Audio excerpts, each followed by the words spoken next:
भारताच्या शेजारील राष्ट्रांमध्ये सध्या सत्ता परिवर्तन झाल्याचं पाहायला मिळते। बांगलादेश आणि श्रीलंका हे त्यापैकी एक देश आहेत। तसेच शेजारी असलेल्या देशांमध्ये झालेल्या सत्ता बदलामुळे भारताचे त्यांच्याशी संबंध देखील थोडे अस्थिर झाले। त्यातच बांगलादेशचे मुख्य सल्लागार मोहम्मद युनूस यांनी न्यूयॉर्कमध्ये संयुक्त राष्ट्रांच्या सर्वसाधारण सभेच्या वेळेला अमेरिकेचे राष्ट्रपती जो बायडन यांची भेट घेतली। या संदर्भात जो बायडन यांच्या कार्यालयाने एक प्रेस नोट देखील प्रसिद्ध केली आणि त्यामध्ये त्यांनी असं म्हटलंय की दोन्ही नेत्यांमध्ये मैत्रीपूर्ण संबंध आहेत आणि बांगलादेशच्या पुनर्निर्माणासाठी आणखीन प्रयत्न करावे लागतील असं मत देखील अमेरिकेने यामध्ये व्यक्त केलं। मोहम्मद युनूस हे बांगलादेश सरकारचे प्रमुख आहेत। न्यूयॉर्कमध्ये युनूस आणि बायडन यांच्यामध्ये झालेला कथित जिव्हाळा हा नरेंद्र मोदी सरकारसाठी चिंतेचं कारण असू शकतो।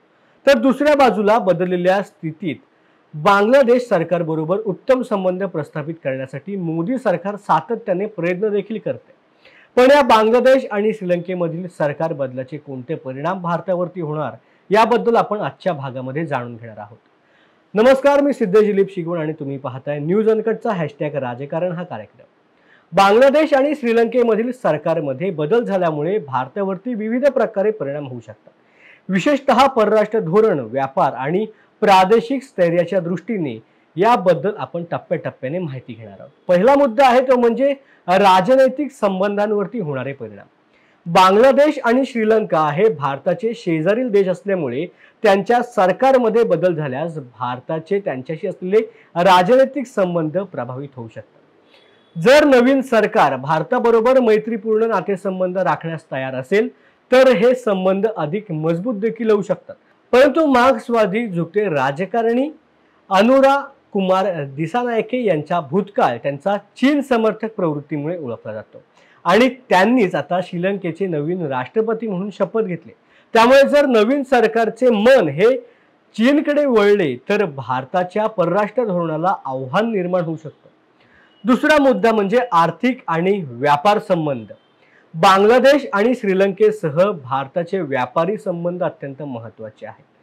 नवीन सरकार आल्यामुळे व्यापार धोरणांमध्ये बदल होऊ शकतो जे भारताच्या निर्यात आणि आयात संबंधांवरती परिणाम करू शकतात। बांगलादेश सोबतचा वस्त्र उद्योग आणि श्रीलंकेसोबतचा पर्यटन व्यवसाय हे विशेषतः प्रभावीपणे होऊ शकतात। तिसरा मुद्दा म्हणजे चीनचा वाढता प्रभाव। या दोन्ही देशांमध्ये चीनचा वाढता प्रभाव हा भारतासाठी सध्या चिंतेचा विषय आहे। नवीन सरकार चीनला अधिक जवळ करून चीन सोबत आर्थिक आणि राजनैतिक संबंध बळकट करत असेल तर हे भारताच्या प्रादेशिक धोरणासाठी आव्हानात्मक ठरू शकतं।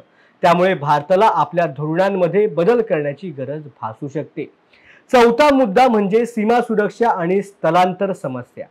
बांगलादेशमध्ये राजकीय अस्थिरता किंवा सरकारमध्ये बदल झाल्यास भारत आणि बांगलादेश सीमेजवळ सुरक्षा समस्या निर्माण होऊ शकते। त्यामुळे स्थलांतर, तस्करी आणि बेकायदेशीर घुसखोरी देखील वाढू शकणार आहे।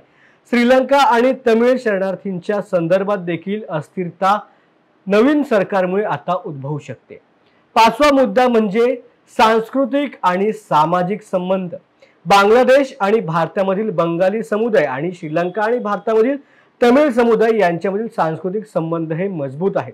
नवीन सरकार या संबंधांना कसा प्रतिसाद देते यावरती या समाजांमधील संवाद आणि संबंध हे टिकून राहणार आहे।